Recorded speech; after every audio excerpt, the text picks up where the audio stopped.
હું વિધવા હોવાને કારણે નજીકના ગામમાં એક યુવાનના ખેતરમાં કામ કરવા જતી હતી.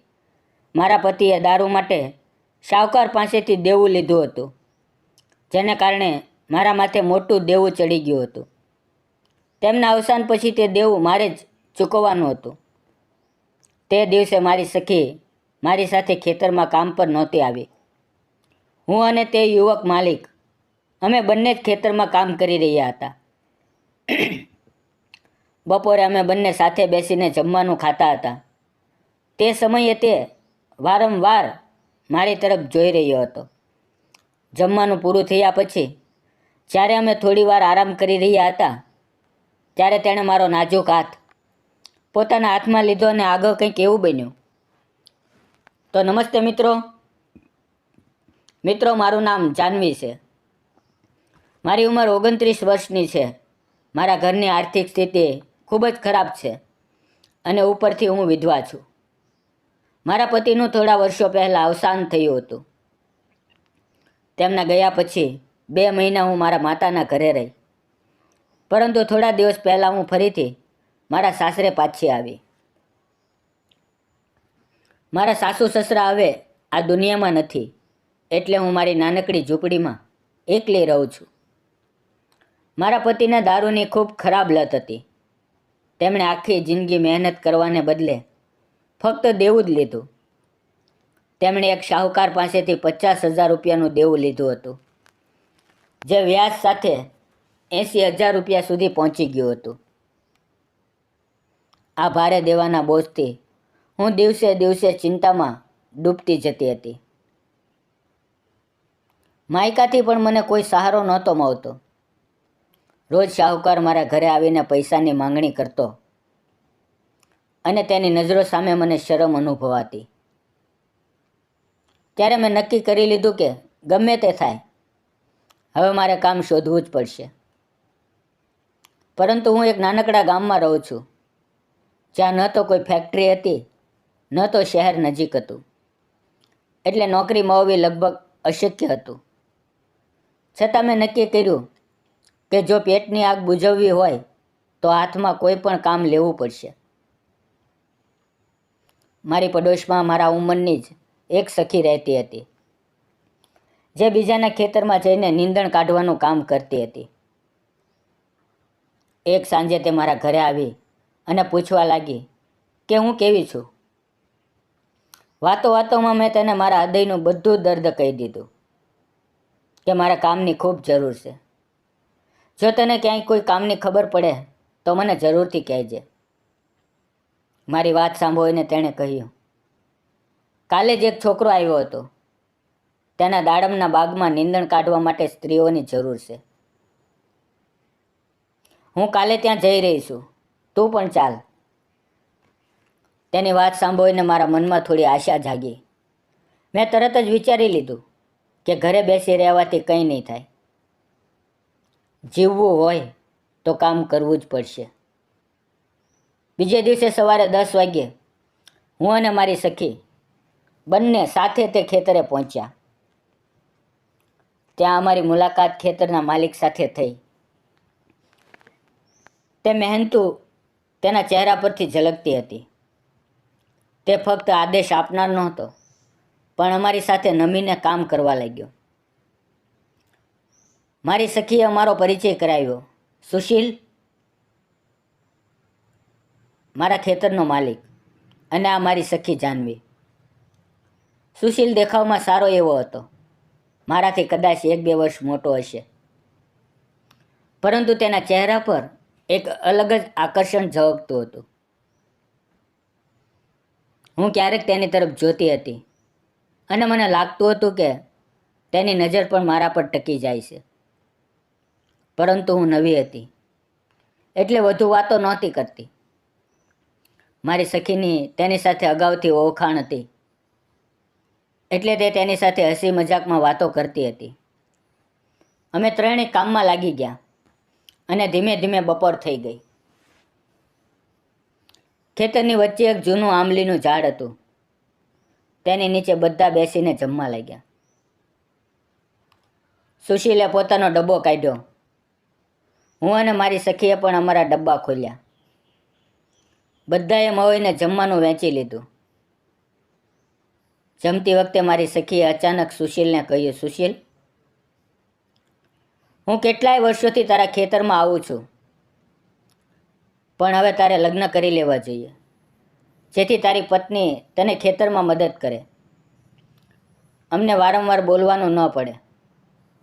આ સાંભળીને સુશીલ થોડો હસ્યો, થોડો શરમાયો અને પછી મારી તરફ જોતા બોલ્યો, હા, છોકરી તો જોઈ રહ્યો છું, પણ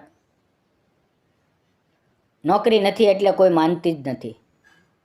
તેની આ વાત સાંભળીને મારા હૃદયના ધબકારા ઝડપી થઈ ગયા.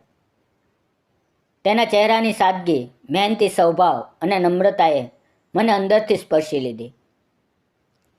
જમવાનું પૂરું થયા પછી અમે બધા થોડીવાર ઝાડ નીચે આરામ કરવા લાગ્યા અને પછી બપોરે લગભગ 2 વાગ્યે ફરી કામ શરૂ થયું. સુશીલ અમારી સાથે જ કામ કરતો હતો. માટીથી ખરડાયેલો, પરસેવાથી ભીંજાયેલો, છતાં તેની મહેનતમાં એક સચ્ચાઈ ઝળકતી હતી. હું તેના દરેક હાવભાવને અનુભવતી હતી. તેની નજીક રહેવાથી મને એક અજીબ સુરક્ષાનો અહેસાસ થતો હતો, જાણે મારા ભાંગી ગયેલા જીવનમાં કોઈ સુખ પાછું આવ્યું હોય. મને લાગ્યું કે ભગવાને આ યુવકને મારા નસીબમાં મોકલ્યો છે, જેથી હું મારા દુઃખમાંથી બહાર નીકળી શકું. ખેતરમાં લાગેલા દાડમ ખૂબ સુંદર હતા. કેટલાક તો સંપૂર્ણ લાલ થઈને ચમકતા હતા. સાંજે લગભગ 4 વાગ્યે જ્યારે અમે પાણી પીવા બેઠા, ત્યારે સુશીલે 3 દાડમ તોડીને લાવ્યો. તેણે એક દાડમ મારી સખીને આપ્યું, એક પોતાની માટે રાખ્યું અને એક મને આપ્યું. અમે ત્રણેય ત્યાં જ બેસીને દાડમ ખાવા લાગ્યા. જ્યારે હું દાડમના લાલ દાણા ખાતી હતી, ત્યારે તેનો રસ મારા હોઠ પર લાગી ગયો.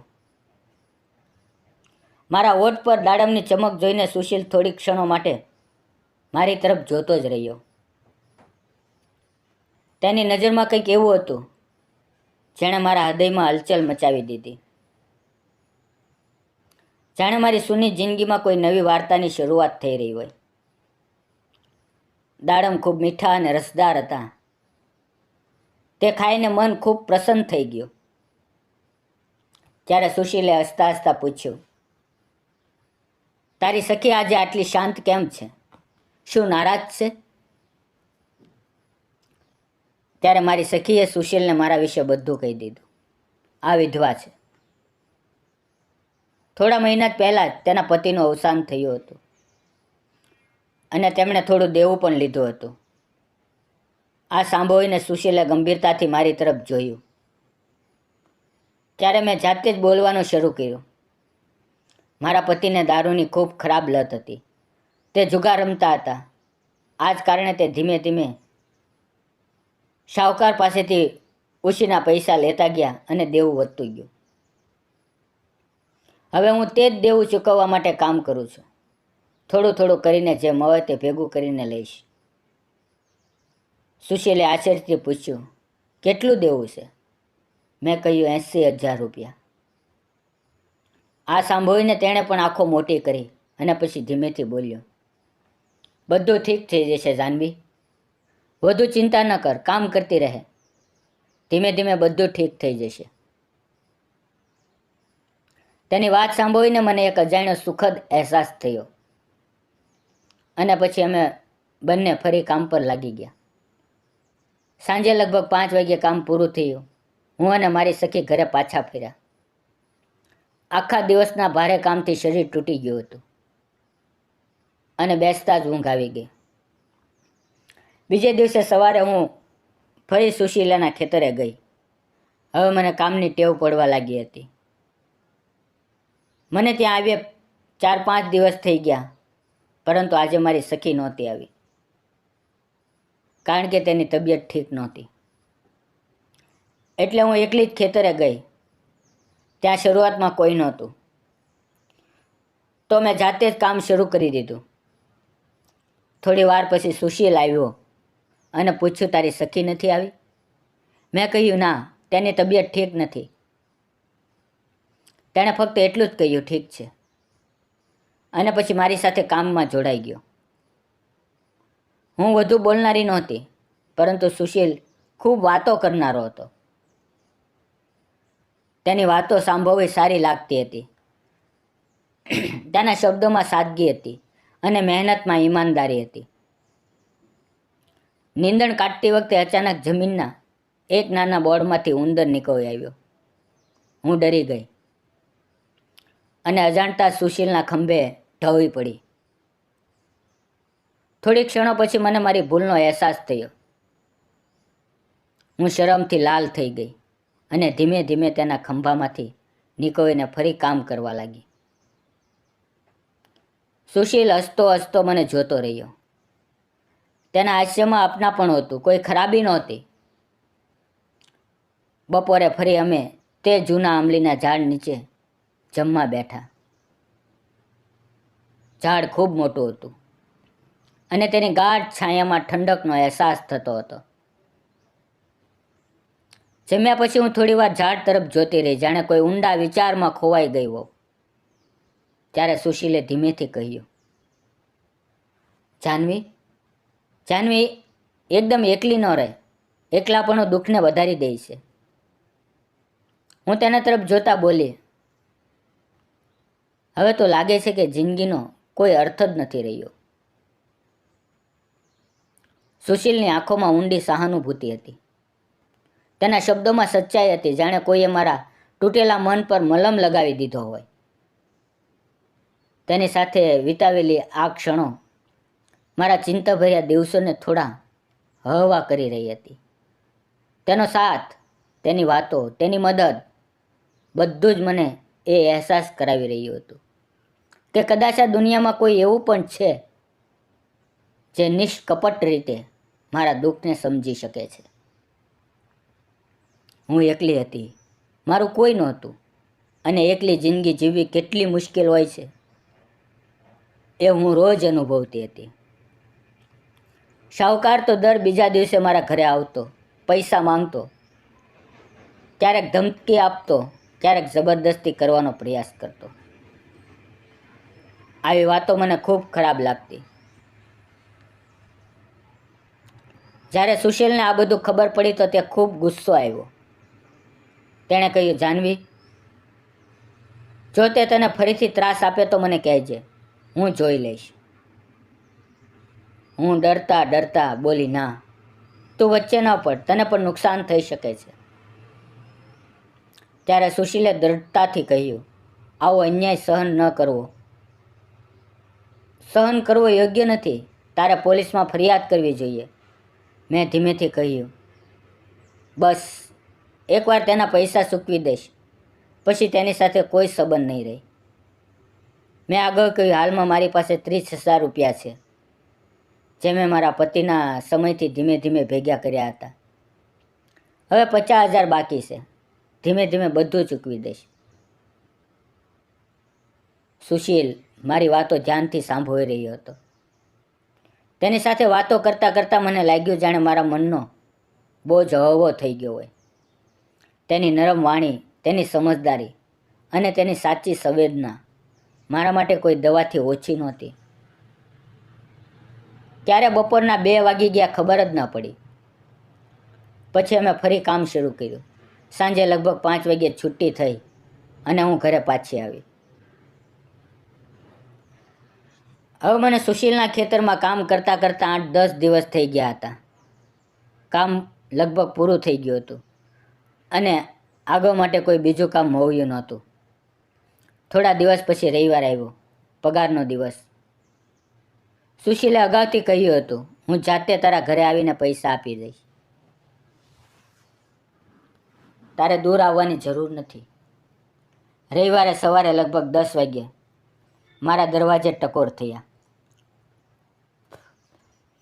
હું સિલાઈ મશીન પર બેસીને થોડું સિલાઈ કરી રહી હતી. તે દિવસે કોઈ મોટું કામ નહોતું, બસ એક જમ્પર સીવી રહી હતી. દરવાજો ખોલ્યો તો સામે સુશીલ ઊભો હતો. મને જોઈને તે હસ્યો મેં તેને અંદર બોલાવ્યો, તેના માટે ચા મૂકી અને પાણી આપ્યું. તે પાણી પીને બેઠો. મેં તેને ચા આપી. તેની આંખોમાં આજે કંઈક અલગ જ ચમક હતી, જાણે આ મુલાકાત કોઈ નવો અહેસાસ જન્મ લેવાની હોય. ચા પૂરી થયા પછી સુશીલે તેના ખિસ્સામાંથી એક બંડલ કાઢ્યું અને મારો મહેનતાણાનું બેસી ગયું. પછી તેણે બીજા ખિસ્સામાંથી એક મોટું બંડલ કાઢ્યું અને મારા હાથમાં મૂકી દીધું. હું આશ્ચર્યચકિત થઈ ગઈ. તેણે કહ્યું, આ 50,000 રૂપિયા રાખી લે જાનવી. જઈને તે શાહુકારનું દેવું ચૂકવી દે. જ્યારે તારી પાસે પૈસા હોય ધીમે ધીમે મને પાછા આપજે, કોઈ ઉતાવળ નથી. હું સુશીલને અવાક થઈને જોવા લાગી. આટલો દિલદાર માણસ મેં મારી જિંદગીમાં ક્યારેય નહોતો જોયો. મેં કહ્યું, મને આ પૈસા ન આપો. તમારી પણ હાલત ગરીબ છે. જો તમે મને પૈસા આપશો તો તમારું શું થશે? તે હસ્યો અને શાંતિથી બોલ્યો, હા, હું ગરીબ છું, પણ મને હમણાં પૈસાની જરૂર નથી. જરૂર તને છે. તે દિવસે તે કહ્યું હતું કે શાહુકાર તને ત્રાસ આપે છે. એ વાત મારા હૃદયને સ્પર્શી ગઈ. પછી થોડીવાર ચૂપ રહીને તેણે ધીમા સ્વરમાં કહ્યું, જાનવી, તું હજુ જવાન છો, સુંદર છે. આમ એકલા રહેવું ઠીક નથી. તારે ફરીથી લગ્ન કરી લેવા જોઈએ. મેં હવેથી હસતા હસતા કહ્યું, હવે મારી સાથે કોણ લગ્ન કરશે? ત્યારે સુશીલે મારી આંખોમાં ઊંડે નજર નાખીને કહ્યું, તું ખૂબ સુંદર છે, ખૂબ સાચી છે. તારી સાથે કોઈ પણ લગ્ન કરશે, અહીંયા સુધી કે હું પણ. તેના આ શબ્દો સાંભળીને મારું હૃદય જોરથી ધડકવા લાગ્યું. હું તેની આંખોમાં જોતી રહી. અમારી નજરો એકબીજામાં ખોવાઈ ગઈ. તે પળે અમારી આંખોએ એ બધું કહી દીધું જે શબ્દોમાં કહેવું શક્ય નહોતું. તેના શબ્દો એક પ્રેમની કબૂલાત જેવા હતા. મારા હોઠ ધીરે ધીરે તેની નજીક આવવા લાગ્યા. પરંતુ અચાનક મને હોશ આવ્યો અને હું પાછી હટી ગઈ. હું શરમાઈને બોલી, હું તમારા પૈસા જલ્દી પાછા આપી દઈશ. સુશીલ હસ્યો, મને જોયો અને હું પણ નજર નીચે કરીને હસી. થોડી ક્ષણો પછી તે ઊભો થયો અને ચાલ્યો ગયો. પરંતુ તેના શબ્દો અને તેની આંખોમાં દેખાતી સાચી લાગણી મારા હૃદયમાં નવી આશાની રોશની બની રહી હતી. તે જ બપોરે હું શાહુકારના ઘરે ગઈ અને જેટલું દેવું હતું વ્યાજ સહિત બધું ચૂકવી દીધું. તે ભારે દેવાનો બોજ મારા માથેથી ઉતરી ગયો. પરંતુ હવે સુશીલના આપેલા 50,000 રૂપિયા પાછા આપવાના હતા. મેં નક્કી કરી લીધું કે હું કામ કરીને દરેક રૂપિયો પાછો આપી દઈશ. આગલા 2 દિવસ આમ જ પસાર થઈ ગયા. ત્રીજે દિવસે સુશીલ ફરી મારા ઘરે આવ્યો અને બોલ્યો, જાનવી, હવે ફક્ત 2 દિવસનું કામ બાકી છે. શું તું આવીશ? હું થોડી વાર વિચારતી રહી, પછી હસીને આ પાડી. બીજા દિવસે હું ફરી તેના ખેતરે પહોંચી. સુશીલ ખૂબ ખુશ દેખાતો હતો અને મારા હૃદયમાં પણ તેનો ચહેરો વારંવાર ફરતો હતો.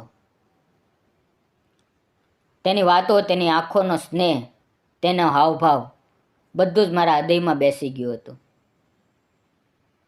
તે દિવસે ખેતરમાં કામ કરતાં કરતાં અમારી નજરો કેટલી વાર ટકરાઈ, જાણે હૃદયનો કોઈ અજાણ્યો સંવાદ ચાલી રહ્યો હોય. બપોરે અમે બંને સાથે બેસીને જમવા લાગ્યા. સુશીલની નજર મારા ઉપર હતી અને મારું મન તેની પ્રેમભરી લાગણીઓમાં ખોવાઈ ગયું હતું. તેનો સાચો સ્નેહ મને અંદરથી પીગળાવી રહ્યો હતો. જમવાનું પૂરું થયા પછી અમે નજીક બેસી ગયા અને તે પોતાના ઘર વિશે વાતો કરવા લાગ્યો. વાતોમાં તેણે અચાનક મારો નરમ હાથ પોતાના હાથમાં લઈ લીધો. તે પળ મારા માટે ખૂબ ખાસ હતી. અમારી નજરોએ ફરી એકબીજા સાથે વાતો કરી. તે ક્ષણે તેણે મારા હાથ પર એક હળવું ચુંબન લીધું. અને બોલ્યો, જાનવી, હું તારી સાથે પહેલી મુલાકાતથી જ પ્રેમ કરું છું. જ્યારે તે મારી સાથે વાત કરવાનું શરૂ કર્યું ત્યારથી જ હું તારા પ્રેમમાં ડૂબી ગયો છું. હું તારી સાથે લગ્ન કરવા માંગુ છું. તેના આ શબ્દો સાંભળીને હું સ્તબ્ધ થઈ ગઈ. મેં કહ્યું, સુશીલ, તને ખબર છે કે હું વિધવા છું. ગામના લોકો શું કહેશે? તું જવાન છો, તને મારાથી વધુ સુંદર અને યોગ્ય છોકરી મળી જશે. પરંતુ સુશીલે દ્રઢ નજરોથી કહ્યું, ના જાનવી, મને તારાથી વધુ સારી કોઈ ન મળી શકે. હું ફક્ત તારી સાથે જ લગ્ન કરવા માંગુ છું. પરંતુ હું તારી ઈચ્છા જાણવા માંગુ છું. તેના શબ્દોએ મારા હૃદયમાં હલચલ મચાવી દીધી. હું શરમાઈ ગઈ. ચહેરા પર હળવું હાસ્ય આવ્યું અને પછી મેં માથું નમાવી લીધું. તે બપોરની તે પળ અમારી જિંદગીની સૌથી સુંદર પળ બની ગઈ. ત્યાર પછી અમે વારંવાર મળવા લાગ્યા. એકબીજા સાથે વધુ ઊંડો પ્રેમ કરવા લાગ્યા. થોડા દિવસો પછી અમે કોર્ટ મેરેજ કરી લીધા અને નવા જીવનની શરૂઆત કરી. આજે હું અને સુશીલ ખૂબ જ ખુશ છીએ. અમારો પ્રેમ દરરોજ વધુ ગાઢ થતો જાય છે.